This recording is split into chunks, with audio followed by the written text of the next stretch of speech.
My brother's wedding was supposed to be the happiest day of the year for our family. That's what I kept telling myself on the drive there, that everything would be fine, that I'd smile through whatever awkwardness came up, that I'd be the bigger person like I always was. I was wrong. And by the time the evening was over, I finally understood why the past 3 years of my life had felt like walking through a room where everyone could see a joke that no one would explain to me. My name is Zoey. I'm 31 years old, and I'm a physical therapist at a rehab clinic in Columbus, Ohio. I have a decent apartment, a cat named Biscuit, and a brother named Marcus who I would genuinely do anything for. That last part matters. Hold on to it. Growing up, Marcus and I were close in the way that kids who survive a complicated home become close. Not just siblings, but allies. Our parents divorced when I was 9 and he was 12. And for a long time, it was just the two of us figuring out how to exist in two different households without losing ourselves. He coached me through my college applications from his dorm room over the phone. I drove 4 hours in a snowstorm when he called me at 2 in the morning because he'd failed his first certification exam and felt like the world was ending. We were that kind of close. Then he met Renata. She came into his life about 4 years ago, introduced through friends at a cookout in August. Marcus called me 2 weeks later to tell me he'd never felt this way about anyone. I was happy for him. I genuinely was. I drove up to meet her that fall, and she was polished and sharp and had this way of smiling that never quite reached her eyes when she looked at me. But I told myself I was being uncharitable, that I was protective of my brother in ways that weren't always fair to the people who loved him. I tried with her. I really did. I invited her to things. I texted her separately, not just through Marcus, because I wanted her to know I saw her as her own person. I asked her about her work, her family, her interests. The responses were always a little clipped, a little short. She wasn't rude exactly. She was just distant in a way that felt deliberate, though I could never quite prove it. The first time I noticed something was actually wrong was about 18 months into their relationship. Marcus and I had always done a birthday dinner together. Nothing formal, just us and whoever we happened to be with at the time, choosing a restaurant and catching up properly. He'd done it with my last boyfriend. I figured I'd do it with Renata.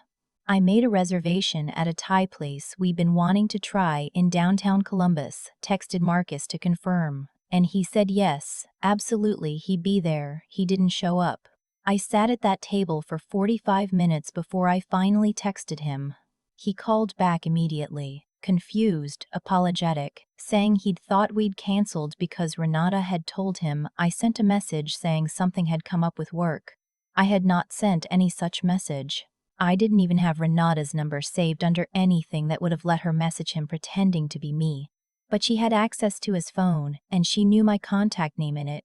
I didn't say that out loud. Not then. I thought I was being paranoid. I told Marcus it was a misunderstanding and we rescheduled. But I started paying attention after that. Over the next year and a half, I noticed a pattern. Things I'd said to Marcus, opinions, worries, offhand comments made in the middle of normal conversations, seemed to arrive at family dinners slightly twisted. My aunt thought I'd said I found our grandmother's house depressing and old, when what I'd actually said to Marcus was that I worried the upkeep was getting hard for Grandma physically. My mom thought I'd told Marcus I thought she was playing favorites with his relationship when I'd said nothing of the sort. I started keeping a mental log, not because I was sure something was wrong, but because the frequency was too high to be coincidence, and then Marcus got engaged. I found out through a text from my mom, not from Marcus himself. He called me 20 minutes later, sheepish, saying things had moved quickly. I swallowed the sting of not being the first call and told him I was thrilled, because I was. I wanted him to be happy. That part was always true. The wedding was set for late April in Akron, where Renata's family was from. A venue called Whitmore Gardens, one of those converted estate properties with a big lawn and string lights and a reception hall that smelled like wood smoke. I looked it up when they sent the save the date cards. It looked genuinely beautiful. I was not asked to be in the wedding party. That stung a little, but I told myself it was Renata's wedding too, and she had her own sisters and friends, and not every bride builds her party around her future sister-in-law. What I was asked to do was give a toast. Marcus called me specifically and asked, said it would mean everything to him, that no one knew him the way I did, that he wanted me to stand up at the reception and say something real. I spent 3 weeks writing that toast. I revised it 6 times. I practiced it in my bathroom mirror until I stopped stumbling over the part about the snowstorm and the 2 a.m. phone call because I didn't want to cry through it. I drove up to Akron the morning of the wedding. The ceremony was at 2 in the afternoon, reception to follow at 5. I had a room at the hotel block they'd set up for out-of-town guests, a Hampton Inn about 8 minutes from the venue. I got dressed alone in that hotel room, put on the green midi dress I'd bought specifically for the occasion, did my hair the way I practiced, and drove to Whitmore Gardens with my toast printed on a folded piece of paper in my clutch. The ceremony was beautiful. Marcus cried when he saw Renata walk in. I cried too, watching him, because whatever was complicated about my relationship with her, his happiness in that moment was real and I loved him. I sat in the 3rd row with my mom and my aunt, and I held my mom's hand through the vows. The reception started well. Cocktail hour on the lawn, early October light going golden. The kind of evening that photographs beautifully even on a phone camera. I was circling back from the bar with a glass of Prosecco when Renata's older sister Nina approached me. I'd met Nina once, briefly, at an engagement party the previous winter. She'd been pleasant enough, so I smiled when she walked toward me, assuming she was going to make the kind of small talk that fills the space between cocktail hour and dinner. She did not make small talk. She stopped about 2 feet from me, dropped her voice to something controlled and firm, and said, "I think you should probably head out before dinner starts. Renata asked me to talk to you. She said she tried to handle it quietly, but since you're still here, we need to make this clear." I heard the words. My brain processed them, but I couldn't connect them to anything that made sense. "I'm sorry," I said. "What?" "You weren't supposed to be on the final guest list," Nina said. "Renata had to make some cuts, and she thought Marcus handled telling you. And Marcus thought she handled it, and it obviously fell through. No one is blaming you for showing up, but the seating doesn't work with you here, and it would be better for everyone if you just slipped out now while it's still early." I looked at her. I thought about the save the date card, which I had physically held in my hands and was currently on my refrigerator door at home under a magnet. I thought about the RSVP I had submitted on mine. I thought about the hotel room I was checked into 8 minutes away and had paid for with my own card.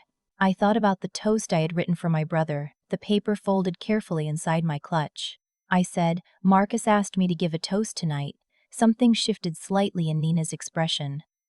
"I know this is awkward," she said. "I'm just passing along what I was asked to pass along." I stood there for a moment holding my Prosecco, and I thought, I can cause a scene right now. I can walk to Marcus and tell him exactly what was just said to me. I can make this moment into something that defines the rest of his wedding day. Or I can find out what is actually happening before I do anything. I set my glass down on the nearest high top and said, "Tell Renata I'll wait by the garden entrance for 10 minutes. Then I walked to the garden entrance and I texted Marcus, "Hey, can you come out to the garden side for a minute? Something weird just happened, and I need to talk to you privately before dinner." He appeared 4 minutes later, still in his tux, looking relaxed and happy in the way grooms look when the ceremony is behind them and the evening is just beginning. When he saw my face, his expression changed. "What's wrong?" he said. I told him what Nina had said.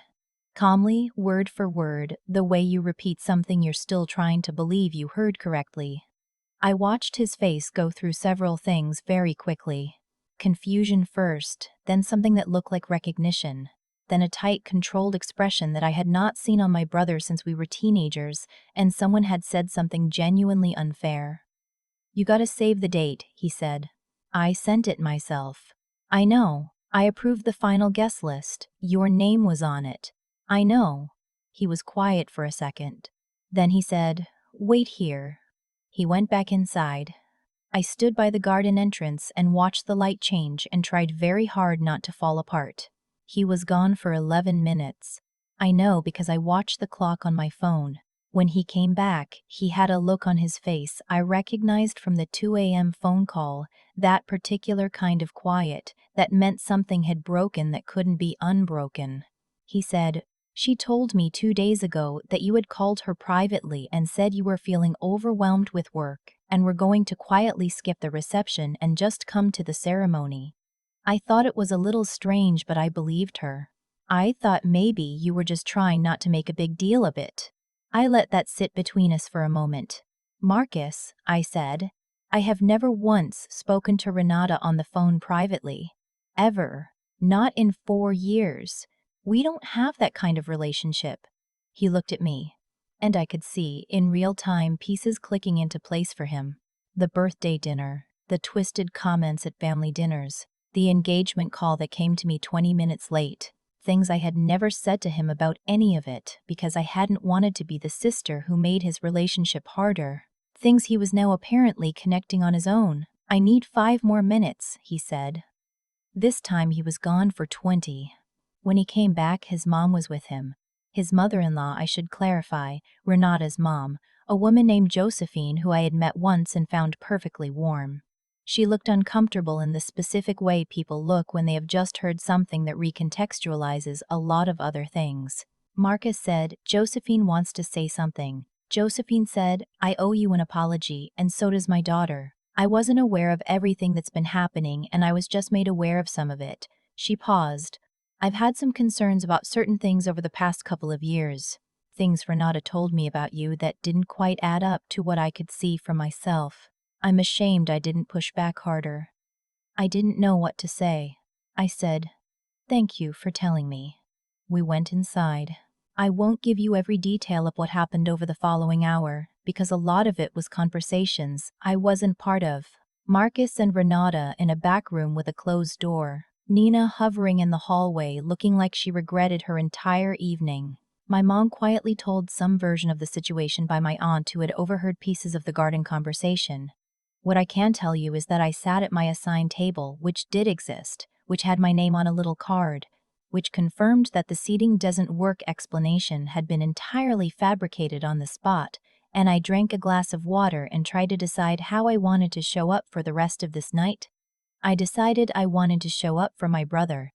Dinner was served. The best man gave his toast. And then Marcus's hand moved to the microphone stand, and he looked at me across the room, and he said, my sister was also going to say something tonight, and I want to make sure that happens.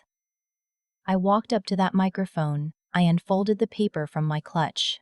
My hands were completely steady, which surprised me. I talked about the snowstorm, the 2 a.m. phone call, the way Marcus had stayed on the line with me during my own worst night 3 years ago, the one I'd never told anyone else about, when a patient I'd been working with for months had a setback so severe it made me question whether I was in the right profession.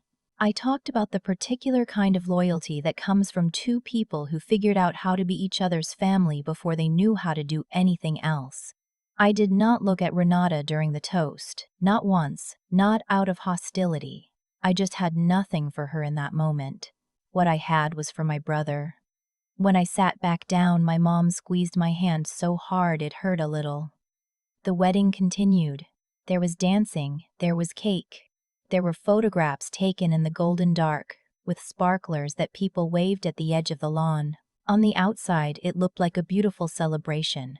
But things had shifted in a way that everyone present could feel even if they couldn't have named it exactly. In the weeks that followed, Marcus called me more than he had in 2 years. Some of those calls were hard. He was working through what he knew about the past few years versus what he was only now understanding, and that's a painful thing to do in the early weeks of a marriage. I didn't push. I answered the questions he asked, and I let him set the pace. About 6 weeks after the wedding, he told me that he'd gone back through things on his own. He'd found text exchanges where Renata had sent messages on his behalf to people without telling him. He'd talked to my aunt directly and discovered that several things she supposedly thought about me had been communicated through Renata's second hand, and when my aunt described what she'd been told, it didn't match anything I'd actually said. He'd even, quietly, talked to 2 of his college friends who had apparently been given an unflattering version of me that kept them at a polite distance whenever I came around. He told me he was sorry. Not in a dramatic, overwrought way. Just directly, in the way that people who have known each other a long time apologize, acknowledging the specific thing, not just the general feeling. I told him I wasn't angry at him. I meant it. He had been manipulated by someone he trusted, and the manipulation had been careful and patient and designed not to be visible. That's not a failure of intelligence. That's just what happens when someone is deliberate about it. What came next for Marcus and Renata is their story, not mine. I know there were long conversations. I know a counselor was involved. I know the shape of their marriage changed significantly in those early months because of what came to light. I hope they find their way to something real, or I hope they find the honesty to admit if they can't. Either way, I no longer carry the weight of wondering what I did wrong. That weight wasn't mine to carry in the first place. My mom called me a couple months after the wedding and said something that has stayed with me. She said, "You know what I keep thinking about? You stood at that microphone and you gave that toast, and it was the best thing said all night, and you did it in the middle of the worst moment you'd had in years. That's who you are." I don't tell this story to make anyone the villain, even though there is one. I tell it because I spent 3 years walking around with this low hum of self-doubt, this constant quiet sense that I was somehow failing at a relationship I couldn't diagnose. I kept asking myself what I was doing wrong, what I was missing, why things felt fractured in ways I couldn't point to clearly. The answer was that someone had been deliberately building that fracture, quietly over time, in ways that were almost impossible to see until you were standing at a garden entrance at a wedding, listening to a stranger tell you that you needed to leave. If you have ever felt that low hum, that specific uncertainty that makes you question your own memory, your own relationships, your own reading of a room, please know that sometimes it's not you. Sometimes the room is off because someone has been rearranging the furniture without turning on the lights. And sometimes it takes one wedding night for all of that to become visible. I drove home from Akron alone that night, past midnight, the highway quiet and the radio low. Biscuit was waiting by the door when I got in, which he always does regardless of how long I've been gone, and I sat on the kitchen floor in my green dress and held him and felt, for the first time in a long time, like myself. I've thought a lot about what would have happened if I'd reacted differently that night. If I'd walked straight back into that reception hall and made a scene, pulled Marcus aside with tears running down my face, or worse, just quietly left without saying anything at all. I've played both versions in my head more times than I'd like to admit, but here's what I keep coming back to. The choices I made in those 11 minutes standing by that garden entrance were the product of something I'd been building for a long time without knowing I was building it. The discipline to pause when every instinct said to react. The clarity to separate what I knew from what I felt. That didn't happen by accident. It was the accumulation of years of choosing over and over to stay honest about my own part in things, even when it was uncomfortable. And that habit, that practice of being truthful with myself first, is what kept me from doing something I couldn't take back. What Renata did was patient and calculated, and for 3 years it worked. She understood something that manipulative people always understand, that most of us want to believe the best about the people we're connected to. So when things felt off, I turned the doubt inward instead of outward. I asked what I was doing wrong instead of outward. I asked what I was doing wrong instead of asking what was being done. That's not stupidity. That's the natural consequence of being a person who takes responsibility seriously. The problem is that it can be exploited by someone who takes no responsibility at all. The cause and the effect here aren't mysterious. Renata made small, consistent choices over years to isolate me from my own brother. Every twisted comment, every intercepted message, every convenient misunderstanding, those weren't random. They were a long, slow construction, and the effect was a version of my brother who had been handed a picture of me that didn't match the real one, until the gap between those two things became visible enough that he couldn't unsee it. That gap is what saved everything. Not drama, not confrontation, not me insisting on being believed. Just the truth, finally visible under the right light. I think about what Marcus had to sit with after that night. Finding those messages, going back through years of conversations with new eyes, that takes a particular kind of courage.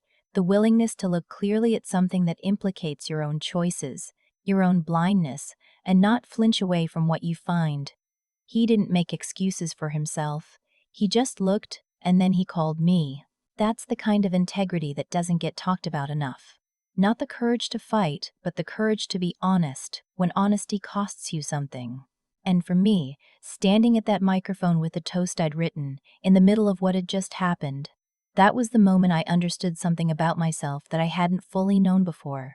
That who I am doesn't require anyone else's narrative to survive. Renata had spent years building a version of me for the people I loved. And in the end, all it took was one room, one microphone, and 3 minutes of being exactly myself to make that version irrelevant. You don't have to fight for your reputation. You just have to keep being the person you actually are consistently, even when it costs you something. The truth doesn't need you to defend it. It just needs enough time and enough light. I drove home past midnight with the highway empty and the radio low, and I felt genuinely, fully like myself. That's the thing no one can take from you, no matter how carefully they try.